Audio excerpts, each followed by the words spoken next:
Guys, welcome back to my channel. Today I'm going to be doing an Ask Amelia video. So I asked on Instagram and Twitter, which I will link below if you fancy following me on there, any questions, burning questions you might have for me, and I have my iPad here ready to go with all the questions. So I'm going to start with, PS, before I start actually, I have done one of these videos before, so a lot of questions that came up I answered in the previous video, so if you fancy seeing that I will link it below. What is your favourite brand of clothing, high street and designer? This is so easy. High street, Zara. I could literally own Zara everything because it's just so good, and every time I'm wearing something Zara, someone's like, oh, is that? And then like name some big designer and I'm like, nope, Zara. And they're like, oh my gosh, that's amazing. Like Zara stuff is just, oh, so good.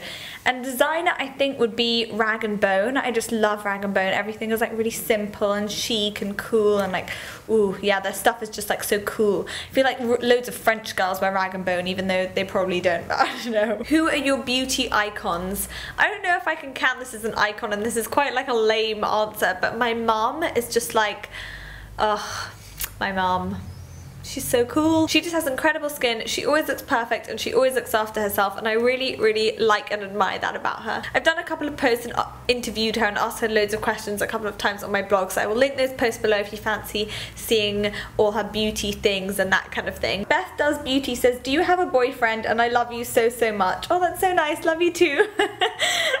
Yes, I do have a boyfriend. His name is Nick, and I'm gonna do a date night get ready with me video soon, so stay tuned for that because I think he will make an appearance in that, even though I don't think he knows it yet, but he will be. I just want to know where I can buy your rings online from. They're all so gorgeous. I get so many questions about my rings, and they're all from random different places that I couldn't even like link to or tell you where they're from because it's all so random. Like my Evil Eye, which I get so many questions about, was from a random market in Turkey, and it's probably on its last legs soon. It's really old. And then the other ones, my hand and my smiley face, my mum actually designed for me, which is so lovely of her. And then this one, which I think you can actually get your hands from, it's just a tiny little ruby, is actually from Dior, but Tiffany's do similar, and so do a brand called Jula. But I know that Etsy and Shopbop also do a lot of chain rings, so I'll link them below so you can check them out if you're a chain ring gal like me. Time for Sarah says, a red lip's good for a first date. So for this one, I'm gonna call my friend Guy if I can figure out how to work this house phone, because he's quite good with these things and he'll give us like a really detailed response. Let's see, he might be at work. He's like one of my best friends, I think. Amelia? Hello? Hey, what's up? Hello, hold on, let me just turn the volume up. Can you hear me? I can, what's up? Okay, I have a question for you. It's from Time for Sarah. I'm filming a video, it's from Time for Sarah. She says, a red lip's good for a first date. I wanted to get your... are you recording this? Yeah, you're on speaker. Sorry, I forgot to explain. Wow. Okay. What's the question? Time for Sarah says, a red lip's good for a first date. Ooh, are red lips good for a first date? What do you think? What's your male opinion on red lipstick? I mean, it's bold. It's bold. Yes, red lipstick is bold. It means that she probably wants to kiss you. But would you kiss her? It adds pressure on the guy, because if she doesn't end up kissing him, maybe he's done a shit job. Maybe it's not funny. Maybe it's been a bad date. Really? I don't know. Red lipstick equals someone wants to kiss you? I didn't know that. Okay, interesting. Okay, so would you kiss someone if they're wearing a red lipstick? Yes. No, because think about it. Red lipstick means they want attention on their lips, which means they want the guy to want to kiss them for sure, which is obvious. Okay. But maybe they also want to kiss him. Okay. Yeah. So what would you do if someone was wearing red lipstick and you thought it was gonna like get all over you on the first date? Depends how good looking she was. I don't know, if you're in a dark restaurant, it's easier. Otherwise, you don't want to be that guy like, in broad daylight covered in red lipstick. That's Yeah. So if it's like an evening thing, then yes to red lipstick, but if it's like a day date, then no? Yeah. Is that the conclusion? That's a really good conclusion to the phone call. Yeah, that's a really good Red conclusion. lipstick is cool. Okay. Anything, not a good shout. Okay, right, got the conclusion. Okay, I'm getting back to my video now. Thanks for your help, Guy. Pleasure. Marl Zeddy says, have you always been a Londoner? Yes, I have. I have always been a Londoner, and I think Or maybe, I don't know, you can never really say these things, but I hope I always will be. Cleo M says, why do you try and stay away from natural skincare products? I think this is something I'm going to address more in my morning and evening skincare routine video, but when I was going through a really bad skin phase, I kind of turned to natural and organic skincare, and I was like, this is going to solve it, because it's natural and organic, like la la la, and it ended up just making my skin a lot worse. And so I went to my doctor and I was like, please help me. I was like, why is my skin getting so bad? And I'm using all the best products, they're all natural and organic. And he was like, actually stay clear from natural and organic skincare and use products like La Roche-Posay, which I do now, and Bioderma and that kind of thing, because the molecules in natural and organic skincare are actually a lot larger, so your skin finds them a lot harder to break down, which is why your skin probably can't break these large molecules down and you're actually breaking out. So that is why I stay clear of them, and since I've stayed clear of natural and organic skincare, my skin is a lot better. So I use some bits here and there, but my whole routine is definitely not natural and organic. How do you deal with negativity and making yourself feel happy? I think that's a really good question, because I think everyone has like down days and just times where they feel like crap. For me, when it's like PMS time, then I'm like, definitely I just feel like utter poop. And I think it's kind of important to remember that first of all, that's the time that like genuinely, like the negative time is like a time frame, like you're not negative always, like no one is always negative. So I think I like to kind of set myself, if I'm feeling upset about something, set myself like a time frame where I'm allowed to be upset about it. So I'll be like, okay, I'm allowed to be upset until the end of today, and then tomorrow I'm gonna be over it and I'm gonna be fine. Or like if it's something big, it will be like a week or whatever, you know.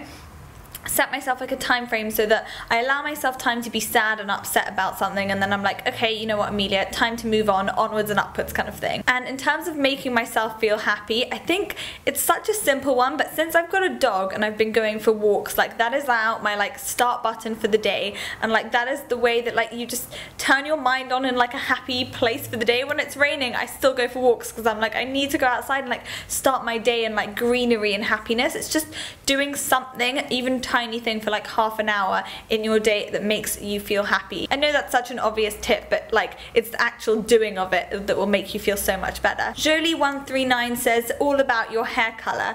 Now I get so many questions about my hair color that I did actually want to talk about this. I'm going to do a full post on my website about it, but I basically go to a place in London called Daviel Galvin, and it's on George Street, and I've been to maybe 4 different places before that, and I didn't really like any of the outcomes. I found they were either a bit too kind of zebra-y, or a bit too orange for me, or too dark, or didn't mesh well with my hair. My hair is the kind of type, because it's so dark underneath, if you can see this, that's like quite dark compared to the top, that it does have the tendency to go orange when it's dyed.